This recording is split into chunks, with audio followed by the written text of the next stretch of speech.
शेतकरी बंधूंनो नमस्कार. स्वागत आहे आपल्या दिशा नैसर्गिक शेती या शेतकरी यूट्यूब चॅनलमध्ये. राज्यात 22 जुलैपासून ते 31 जुलैपर्यंत हवामान कसं राहील या संदर्भात आपण थोडीशी अपडेट आहे ती पाहणार आहोत. खास करून या आठवड्यात आपल्याला विदर्भात जोरदार स्वरूपाचा पाऊस हे पाहायला मिळणार आहे. तर काही ठिकाणी मुसळधार पावसाची शक्यता देखील आहे.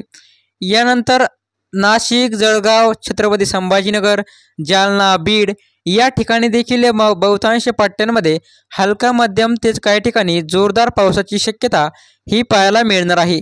ऑगस्टमध्ये पावसात खंड देखील पडणार आहे याची देखील आपण अपडेट आता पाहणार आहोत. तर ऑगस्टमध्ये 11 ऑगस्ट नंतर किंवा 5 ते 6 ऑगस्ट नंतरच राज्यात खंडाची चाहूल ही लागणार आहे. ते आपल्याला हा खंड 20 ते 25 दिवसाचा राहील. यामुळे आपल्याला 27, 28 आणि 29 जुलैला खंडा अगोदर खास करून चंद्रपूर, नागपूर, अमरावती या ठिकाणी अति मुसळधार ते काही ठिकाणी ढगफुटी दृश्य पावसाचा अंदाज हे आपल्याला पाहायला मिळणार आहे.